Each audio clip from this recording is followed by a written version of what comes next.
So hi everyone, once again welcome back to the science hub. This is Dolly Verma और आज मैं बात करूंगी आपके class 12 ISC physics board exam के बारे में, जो कि 7 मार्च को है।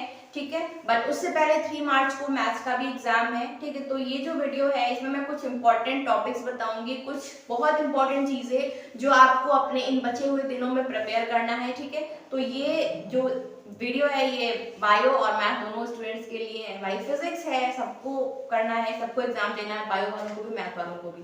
ठीक है, तो इस पर्टिकुलर वीडियो में मैं आज आपको कुछ बहुत इंपॉर्टेंट टिप्स बताऊंगी। ठीक है, ये जो आपके बचे हुए दिन हैं इनको आपको कैसे यूटिलाइज करना है, कैसे पढ़ना है, और कुछ बहुत इंपॉर्टेंट टॉपिक्स जो मैंने ऑब्जर्व किए हैं स्पेसिमेन पेपर में लास्ट 10 ईयर में, जिनके चांसेस काफी ज्यादा रहते हैं आने के, वो मैं बताऊंगी। ठीक है, so watch till end, but before watching the video please subscribe to the channel and hit the bell icon for latest notifications. तो भाई केमिस्ट्री का तो पेपर सबका हो ही गया है। अब जिन बच्चों का अच्छा हुआ है बहुत अच्छी बात है, जिनका अच्छा नहीं हुआ है कोई बात नहीं, डोंट टेक टेंशन। अभी आप बायो का देंगे, ठीक है, फिजिक्स का देंगे, उनमें आप अपना स्कोर बढ़ा सकते हैं। बिल्कुल भी टेंशन मत लीजिए, ये मत सोचिए कि पेपर खराब हो गया कुछ भी। भाई आपके पास मौका है, अभी आप फिजिक्स में आप गेन कर सकते हैं, बायो में गेन कर सकते हैं, हिंदी में गेन कर सकते हैं, कंप्यूटर में गेन कर सकते हैं। सो टेंशन मत लो, ठीक है। और जो आगे के अपने पेपर हैं उनको अच्छे से टाइम दो, अच्छे से उनको पढ़ो, ताकि उनमें आप अच्छा स्कोर कर पाओ। ओके, तो सबसे पहले हम बात करते हैं वेटेज की। देखिए कुछ इंपॉर्टेंट यूनिट्स हैं, कुछ इंपॉर्टेंट चैप्टर्स हैं। भाई देखो फिजिक्स को हम केमिस्ट्री की तरह नहीं तोल सकते। फिजिक्स का जो पल्ला है वो भारी है और केमिस्ट्री लाइट है। ठीक है, ये आप भी अच्छे से जानते हो। देखो ठीक है, तो मुझे आई थिंक मुझे बताने की जरूरत नहीं है कि अगर आपने केमिस्ट्री में इतनी मेहनत करी है ना, इतनी मेहनत करी तो फिजिक्स में आपको इतनी करनी है ना। केमिस्ट्री में अगर आपने इतनी मेहनत करी तो फिजिक्स में इतनी करनी है, क्योंकि टॉपिक्स ज्यादा हैं। ठीक है, थ्योरी बहुत कम है। अगर बात करूं कॉन्सेप्ट्स की तो मैथमेटिकल कॉन्सेप्ट बहुत ज्यादा है ना। आप अच्छे से मानते हो डेरिवेशंस हैं, न्यूमेरिकल्स हैं, ऑल दोस थिंग्स जो आपको अच्छे से प्रिपेयर करनी है। एंड ऐसा तो है नहीं कि टाइम नहीं है, टाइम भी काफी अच्छा खासा है। बायो वाले बच्चे पर तो 1 हफ्ते से ज्यादा टाइम है, बट मैथ्स वालों को मैथ्स भी प्रिपेयर करना है। ठीक है, उनका 3 मार्च को मैथ्स का पेपर है। सो पहले फिजिक्स की बात करते हैं, फिर बताती हूँ। तो पहले आप मार्क्स वेटेज देखिए। जो आपकी शुरुआत की यूनिट्स हैं दोनों, करंट इलेक्ट्रिसिटी और इलेक्ट्रोस्टैटिक्स, लगभग 14 मार्क्स के क्वेश्चंस आते हैं इन 2 यूनिट से। ठीक है, मान लीजिए 7 इसमें से 7 इसमें से। ठीक है, नेक्स्ट है आपकी magnetic effects of current and magnetism. ठीक है, उसके बाद इलेक्ट्रोमैग्नेटिक इंडक्शन अल्टरनेटिंग करंट, इसमें से लगभग 16 मार्क्स के क्वेश्चन आते हैं। इलेक्ट्रोमैग्नेटिक वेव्स, देखिए इसमें से 2 मार्क्स के क्वेश्चन आते हैं। इस चैप्टर को बहुत ज्यादा टाइम मत दीजिएगा, टाइम बहुत ज्यादा इस चैप्टर को नहीं देना है। ठीक है, और इस चैप्टर के जो बहुत छोटे छोटे इंपॉर्टेंट क्वेश्चंस हैं वो मैं पर्सनली एक अलग से वीडियो अपलोड कर दूंगी। ठीक है, वहां से पढ़ लीजिएगा। Next optics, one of the most important topic unit. ठीक है, क्योंकि लगभग 18 मार्क्स, मेरे को लगता है ये अकेली यूनिट जो है लगभग 18 मार्क्स उठाती है ना, और आसान भी है in comparison to these units. जो बायो के बच्चे हैं वो तो डेरिवेशन से डरते हैं, न्यूमेरिकल से डरते हैं, पर ऑप्टिक्स में कहाँ है? ऑप्टिक्स सब थ्योरी है, बस थोड़ी सी मैथमेटिकल, थोड़ी सी कंसेप्चुअल है जो आपको पढ़नी है अच्छे से। ठीक है, बात करते हैं dual nature of radiation and matter में 7 नंबर के क्वेश्चंस आते हैं। एटम्स एंड न्यूक्लियाई से 6 मार्क्स का, इलेक्ट्रॉनिक डिवाइसेस से 7 मार्क्स का। अब भाई बात आती है कि पढ़ना कहाँ से शुरू करें, क्योंकि कुछ स्टूडेंट्स का रहता है यहाँ से शुरू करेंगे तो इसी में फंस जाएंगे और आगे बढ़ ही नहीं पाएंगे। कुछ कहते हैं कि ये पढ़ेंगे तो ये रह जाएगा। ऐसा कुछ नहीं होगा, एक बहुत इफेक्टिव तरीका बताती हूँ पूरा सब कुछ कवर करने का, इंपॉर्टेंट चीजें। सबसे पहले मैं आपको कुछ बहुत इंपॉर्टेंट टॉपिक्स बताऊंगी चैप्टर वाइज, जिससे लगभग हर साल क्वेश्चन आते हैं। ऐसा कोई साल नहीं बीता होगा जिसमें उन टॉपिक से क्वेश्चन ना आए हों। ठीक है, कुछ ऐसे रैंडम टॉपिक्स हैं जो हर साल पूछे जाते हैं बोर्ड में। ठीक है, पहला आपका चैप्टर आता है इलेक्ट्रिक चार्जेस एंड फील्ड्स, जहां से डेरिवेशंस आ जाते हैं। ठीक है, नोट करते चलिएगा। ठीक है, इलेक्ट्रिक चार्जेस एंड फील्ड से डेरिवेशंस जो हैं काफी इंपॉर्टेंट रहते हैं। कूलम्स लॉ बहुत जरूरी रहता है, पढ़ लीजिएगा। गॉस थ्योरम में आपको क्या पढ़ना है? सॉलिड एंगल की definition, area vector, electric flux, Gauss theorem, Gaussian surface क्या होता है और उसकी प्रॉपर्टीज, एक नंबर में क्वेश्चन आता है। ठीक है, गॉस थ्योरम क्या होती है, डायग्राम के साथ इसकी डेफिनेशन प्रिपेयर कर लीजिएगा। इलेक्ट्रिक पोटेंशियल में डेरिवेशन है, इनकी पोटेंशियल सरफेस क्या होता है, पोटेंशियल ग्रेडियंट क्या होता है। ठीक है, ये कुछ इंपॉर्टेंट चीजें हो गई। और कैपेसिटर्स एंड डाइइलेक्ट्रिक्स, इलेक्ट्रोस्टैटिक्स के अंदर 4 चैप्टर हैं जिनमें से सबसे इंपॉर्टेंट चैप्टर है कैपेसिटर्स एंड डाइइलेक्ट्रिक्स। हर साल एक क्वेश्चन आता है, इसलिए इस यूनिट के अंदर सबसे पहले आपको कैपेसिटर एंड डाइइलेक्ट्रिक चैप्टर बहुत अच्छे से पढ़ना है, क्वेश्चन जरूर मिलेगा। ठीक है, एक डेरिवेशन है इसके अंदर, charges induced on the surfaces of dielectric slab placed between the plates of parallel plate capacitor. ठीक है, बहुत इंपॉर्टेंट है। नेक्स्ट हम बात करते हैं करंट इलेक्ट्रिसिटी की। करंट इलेक्ट्रिसिटी के अंदर जो पहला चैप्टर है वो है आपका electric resistance and Ohm's law. अब मुझे बताने की जरूरत नहीं है कि क्या इंपॉर्टेंट है भाई, पूरा चैप्टर इंपॉर्टेंट है, ओम्स लॉ है, सारी चीजें बहुत अच्छे से आपको पढ़नी है इस चैप्टर के अंदर। ठीक है, relation between drift velocity of free electrons and electric current. Drift velocity से रिलेटेड हर साल एक न्यूमेरिकल आता है। ओके, और जो इसमें ग्राफ दिए हुए हैं ओम्स लॉ से रिलेटेड वो आपको पढ़ने हैं। Ohm's law in vector form, the most important question बनता है। ठीक है, नेक्स्ट है आपका डीसी सर्किट्स एंड मेजरमेंट। भाई ये चैप्टर तो मैं बिल्कुल मिस ही नहीं कर सकती। करंट इलेक्ट्रिसिटी के अंदर डीसी सर्किट्स एंड मेजरमेंट बहुत अच्छे से पढ़ना है इस चैप्टर को। इस चैप्टर के अंदर जितने भी टॉपिक्स हैं, ठीक है, जितने भी टॉपिक्स, चाहे हम ईएमएफ की बात करें, टर्मिनल पोटेंशियल हो या internal resistance of a cell, हर साल एक न्यूमेरिकल आता है इंटरनल रेजिस्टेंस निकालने के लिए, इस साल भी आएगा। Relation between EV and R, the most important. Combination of cells पढ़ना है, Kirchhoff's law, Kirchhoff junction rule, ठीक है, किरचॉफ्स लूप रूल, हर साल क्वेश्चन आता है, हर साल इस बार भी आएगा, इसलिए इस टॉपिक को बहुत अच्छे से प्रिपेयर करिए। न्यूमेरिकल आता है, ठीक है, Kirchhoff junction rule and Kirchhoff's loop rule से रिलेटेड एक न्यूमेरिकल जरूर मिलेगा 2 से 3 नंबर में। ठीक है, अगला है Wheatstone bridge, rheostat, metre bridge, potentiometer से रिलेटेड क्वेश्चन जरूर आपको मिलेगा। अमीटर, वोल्टमीटर, गैल्वेनोमीटर, ठीक है, ये सारे जो चीजें हैं, एक इनकी डेफिनेशन, इनके फंक्शन क्या होते हैं, ठीक है, और इनसे रिलेटेड जितने भी छोटे छोटे न्यूमेरिकल्स हैं बहुत अच्छे से पढ़ने हैं। डीसी सर्किट एंड मेजरमेंट एक चैप्टर ऐसा है जिसमें से काफी सारे क्वेश्चंस आते हैं, इसलिए बहुत अच्छे से आपको ये पढ़ना है।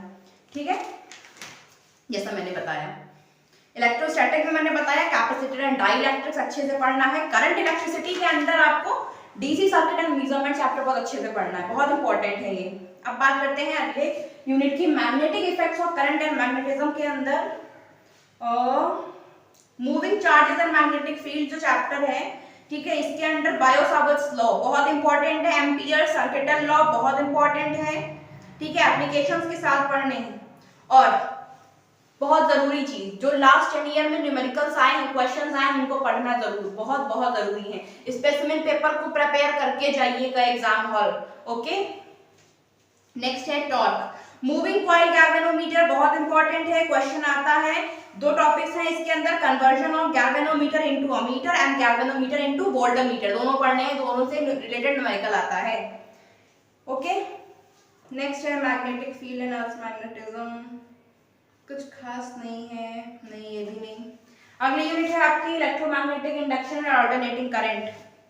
अल्टरनेटिंग करंट की अगर मैं बात करूं तो इसके अंडर एलसीआर सर्किट, आप सबने पढ़ा होगा अपने क्लासेस के टाइम पे, तो एलसीआर सर्किट का एक न्यूमेरिकल जरूर आएगा 4 से 5 नंबर में। ठीक है, एलसीआर सर्किट से न्यूमेरिकल आएगा 4 से 5 नंबर में। अब मुझे नहीं लगता कि 4 से 5 नंबर आप दांव पे लगाएंगे, है ना, पढ़ के जाइएगा, बहुत इंपॉर्टेंट है। Root mean square velocity, root mean square value of alternating current. Okay, mean value of alternating current ये पढ़ना है। जो चीजें बहुत इंपॉर्टेंट है, जो टॉपिक्स आपको बिल्कुल नहीं छोड़ने, जिनसे क्वेश्चन आते ही आते हैं, मैं वो चीजें बता रही हूँ, इसलिए ध्यान रखिएगा। ओके, करंट इलेक्ट्रिसिटी से मैंने क्या बताया, डीसी सर्किट एंड मेजरमेंट बहुत इंपॉर्टेंट चैप्टर है। इलेक्ट्रोस्टैटिक से आपका ये हो गया कैपेसिटर्स एंड डाइइलेक्ट्रिक्स। ठीक है, electromagnetic induction and alternating current से मैंने क्या बताया, अल्टरनेटिंग करंट के अंदर न्यूमेरिकल आता है, एलसीआर सर्किट से रिलेटेड बहुत जरूरी है। ठीक है, और जो डेरिवेशंस है वो पढ़ लीजिएगा। Proof of Faraday's law, Faraday law important है, देख लीजिएगा। ओके, इलेक्ट्रोमैग्नेटिक वेव्स की मैंने बात करी कि इस चैप्टर को ज्यादा टाइम मत दीजिएगा, मैं इसके कुछ छोटे छोटे इंपॉर्टेंट क्वेश्चन बता दूंगी। 2 नंबर का 2 छोटे छोटे क्वेश्चन आने होते हैं 1 नंबर के, तो बहुत ज्यादा समय इस चैप्टर को मत दीजिएगा। ठीक है, नेक्स्ट हम बात करते हैं ऑप्टिक्स की। भाई ऑप्टिक्स से लगभग 18 मार्क्स के क्वेश्चन आते हैं जो कि बहुत इंपॉर्टेंट है, बहुत ज्यादा इंपॉर्टेंट है। पहला चैप्टर आता है रिफ्लेक्शन ऑफ लाइट यानी स्फेरिकल मिरर। इसके अंदर जितने भी क्वेश्चन आते हैं सब प्रिपेयर करने हैं आपको बहुत अच्छे से, ठीक है। रिलेशन पढ़ना है focal length and radius of curvature के बीच में, ठीक है, इंपॉर्टेंट है। Refraction of light at plane surfaces, ठीक है, ये बहुत इंपॉर्टेंट है। और लेंसेज की बात करें तो लेंस में आपने पढ़ा होगा लेंस मेकर्स फॉर्मूला, ये एक बहुत इंपॉर्टेंट क्वेश्चन रहता है। आप पेपर उठा के देखिए, कई बार एग्जाम में आया है, रिपीट होता है ये क्वेश्चन, लेंस मेकर्स फॉर्मूला। इसका डेरिवेशन डायग्राम के साथ बहुत अच्छे से आपको प्रिपेयर करना है, okay. Refraction and dispersion of light through a prism, scattering, relics law, rainbows, primary या सेकेंडरी डायग्राम के साथ प्रिपेयर करना है। एग्जाम में आ चुका है 2 नंबर में। एंगुलर डिस्पर्जन की डेफिनेशन क्या होती है, थिन प्रिज्म क्या होता है, उसकी डेफिनेशन क्या होती है। ये कुछ बहुत इंपॉर्टेंट क्वेश्चंस हैं। और जो छोटे क्वेश्चंस रहते हैं 1 नंबर में, उनका मैं एक सेपरेट वीडियो आपको अपलोड करूंगी, ठीक है, आप वो चेक करिएगा। मैं जितने इंपॉर्टेंट चैप्टर है, चाहे ऑप्टिक्स हो चाहे ये इलेक्ट्रोस्टैटिक्स हो, सब हर जगह से मैं छोटे क्वेश्चंस जो बहुत ज्यादा जरूरी हैं, मैं उनका एक सेपरेट वीडियो बनाऊंगी, ओके। यहाँ पे मैं कुछ ऐसे टॉपिक्स बता रही हूँ जो बहुत ज्यादा जरूरी हैं, जो हर साल आते ही आते हैं, ओके। ऑप्टिकल इंस्ट्रूमेंट के अंदर आपको पढ़ना है astronomical telescope, compound microscope, simple microscope, ठीक है, ये चीजें जरूरी है, ठीक है। हाइजीन्स प्रिंसिपल बहुत इंपॉर्टेंट है, ओके, ये पढ़ लीजिएगा। इंटरफेरेंस ऑफ लाइट में जो छोटी चीजें हैं, मैक्सिमा, मिनिमा, ये सब आते हैं, ठीक है।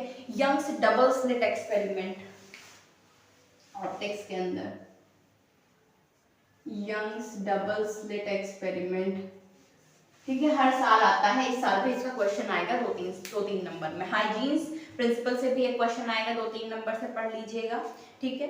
और इंटरफेरेंस ऑफ लाइट में से यंग्स डबल स्लिट एक्सपेरिमेंट बहुत ज्यादा इंपॉर्टेंट है, मोस्ट इंपॉर्टेंट है, क्वेश्चन हर साल आता है। डिफ्रैक्शन ऑफ लाइट में Fraunhofer diffraction due to single slit आता है एग्जाम में, इसलिए पढ़िएगा जरूर। Fraunhofer diffraction due to a single slit बहुत इंपॉर्टेंट है। Dual nature of radiation and matter में से तो एक क्वेश्चन यही रहता है, what is dual nature of radiation and matter. Dual nature of radiation भाई क्या होता है, इसका एक्सप्रेशन और इसकी डेफिनेशन, यही क्वेश्चन बनता है। डेरिवेशन तो वैसे भी प्रिपेयर करना है आपको, ठीक है, देख लीजिएगा क्योंकि बहुत जरूरी है। Planck's photon hypothesis, photo electric effect में प्लैंक्स कांस्टेंट क्या होता है, इसकी वैल्यू जरूर याद करिएगा, एग्जाम में 1 नंबर में पूछी जाती है, ठीक है। प्लैंक्स कांस्टेंट की वैल्यू याद रखिएगा। प्लैंक्स हाइपोथेसिस क्या है वो आपको पढ़नी है, ठीक है।